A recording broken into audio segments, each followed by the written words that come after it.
flying through space.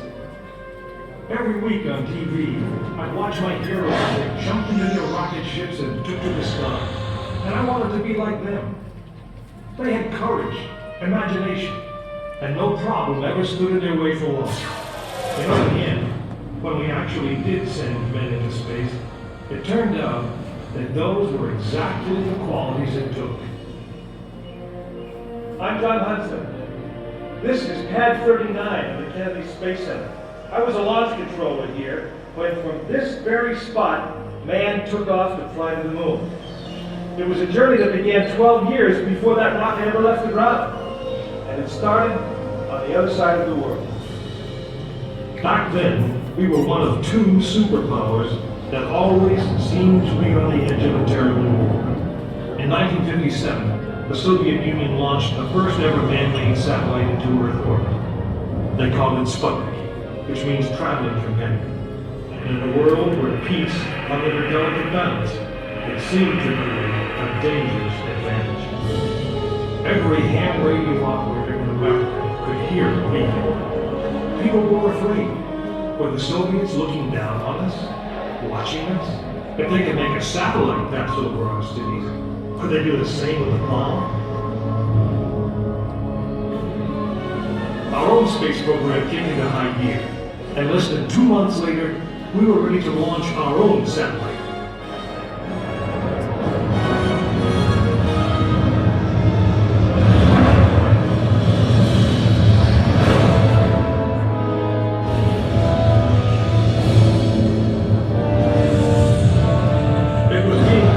Space race, and we were running a distant second. In 1961, we fell even further behind.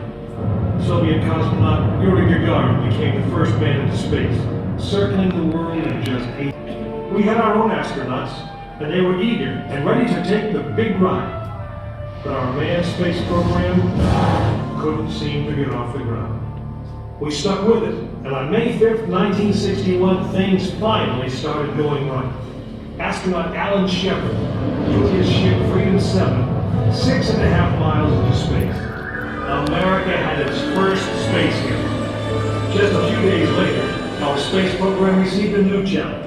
But this one did not come from the Soviet Union. It came from our young president. In one inspiring moment, he changed the mission. From one based in fear of the present to one of hope for the future. But why, some say, the moon? Why choose this as our goal? And they may well ask, why climb the highest mountain? Why 35 years ago, fly the Atlantic? Why does Rice play Texas? We choose to go to the moon. We choose to go to the moon.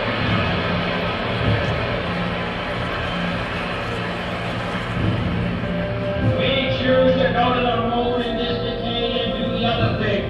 Not because they are easy, but because they are hard. We hadn't been more than 16 minutes into space, and now we were going to the moon.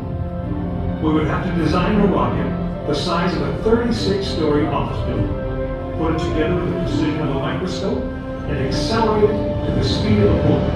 Then we would have to guide it to a moving target 250,000 miles away. Many people thought it was an impossible dream, but 400,000 of us set about making that dream a reality.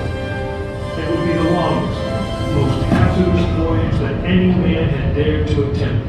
But step by step, mission by mission, we orbited the Earth, perfecting the skills and technologies we would need on this incredible journey. Our astronauts practiced maneuvering, docking, and the 1,000 other tasks that would comprise the moon mission. We created new alloys, lighter and stronger than anything seen before. We designed communication systems that would be reliable over the vast distances.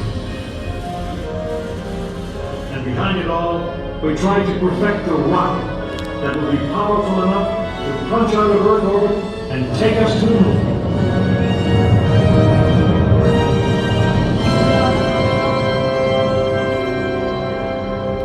One day, however, the dream of flying to the moon almost slipped away.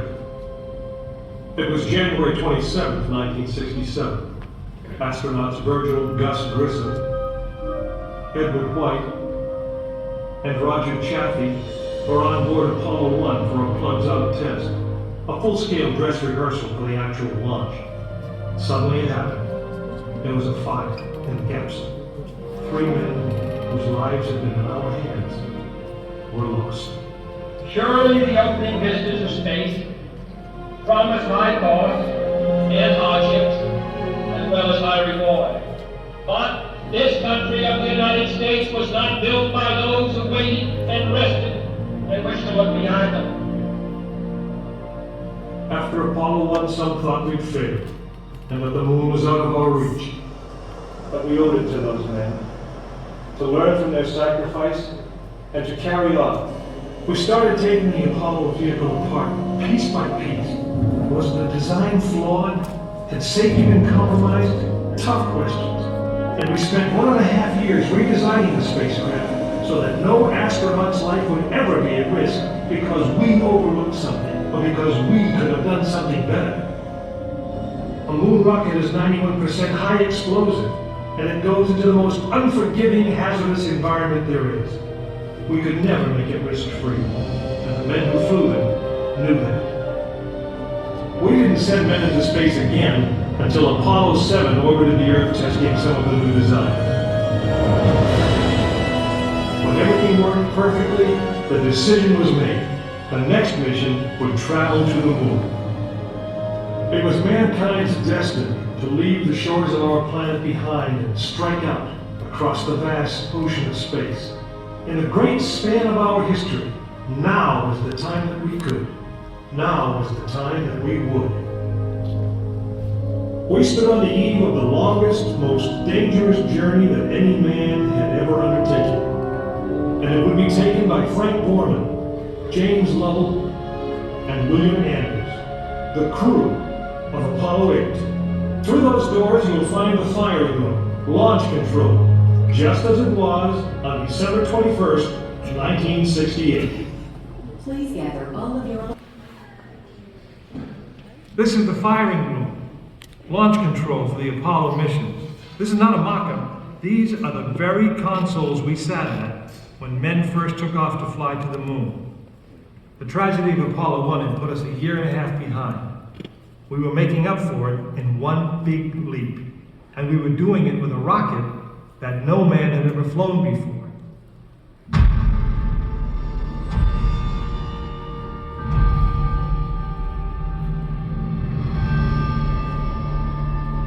It was a few days before Christmas, 1968, when Apollo 8 sat on the pad.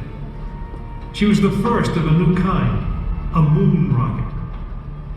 This was the Phoenix, risen from the ashes of Apollo 1. The first Apollo crew did not die in vain. This was to be their testament.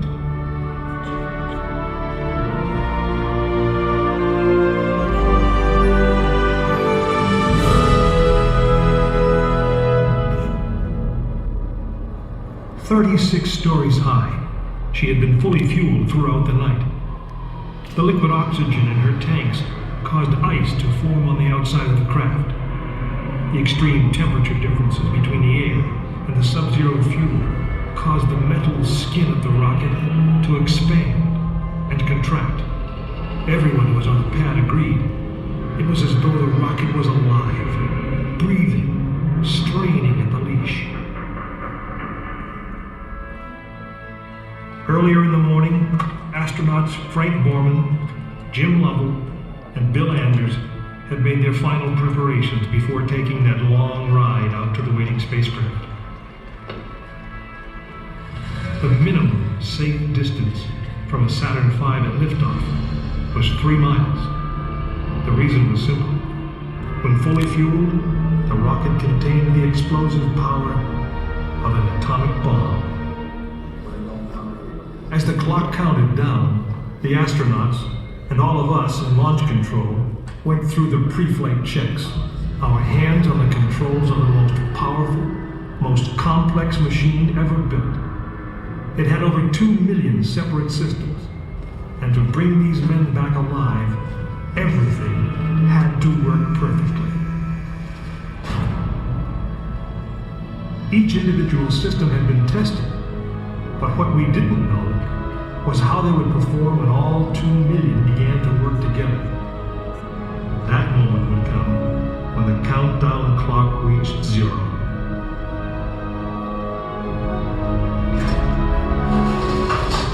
If a maneuvering thruster failed, if communications broke down, if navigation was off by 1 degree, if any piece of the miles of wiring, circuits, relays, or valves was defective, Frank Borman, Jim Lovell, and Bill Anders would pay with their lives. As they sat, waiting for launch on that chill December morning, these 3 astronauts were back to what they had always been, test pilots.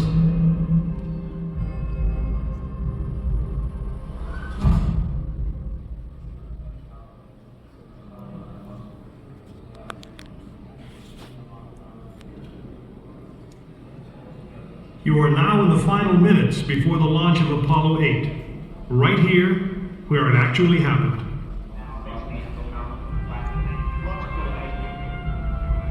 Mankind is about to leave his planet behind and journey to another. It is one of those rare moments when history is not being made, destiny is being embraced.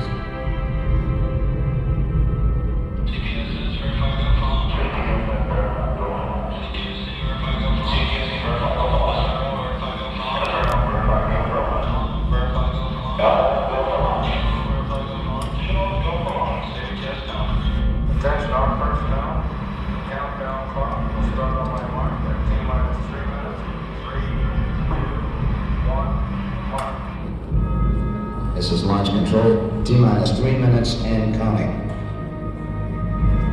We have completed our communications checks with the Apollo 8 astronauts in the cabin, and the communications are go.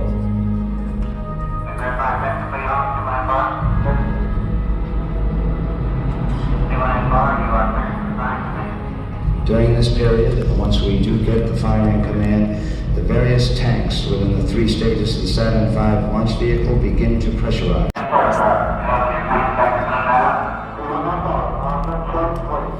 We have the power transfer. We're now on the flight batteries within the launch vehicle.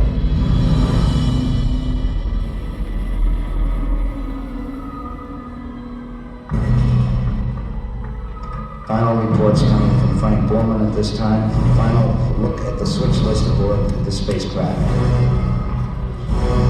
20 seconds, all aspects, we are still go at this time.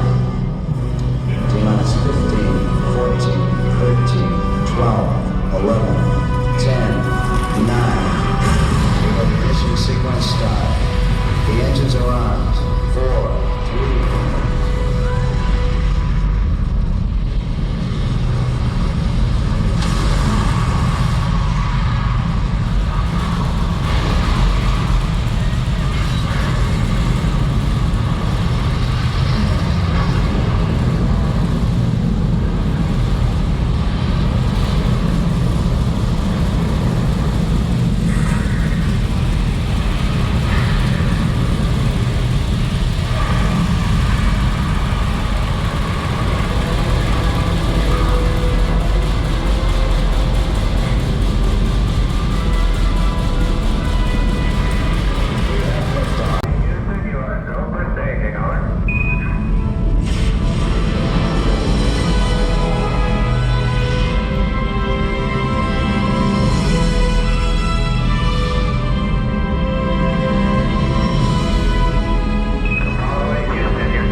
Apollo 8 successfully orbited the moon, and the astronauts returned safely to the Earth. I know. I'm Jim Lovell, and I was one of the crew of this spacecraft, Apollo 8. We were the first men to see the surface of the moon from just a few miles away. But it was the hundreds of thousands of men and women who worked on that team, and the millions of people who supported the mission that really made it possible. That way, I guess, we all went to the moon. Now, on the other side of those doors, you'll find an actual Saturn V moon rocket. It's still the most powerful, the the most complex machine ever built. And I guess it's the only one that could take you to another planet. I actually got to fly one on a second flight to the moon called Apollo 13. But that's another story. A bunch of areas were just vibrating. The sea was insanely vibrating. And I'm gonna go check the moon rock.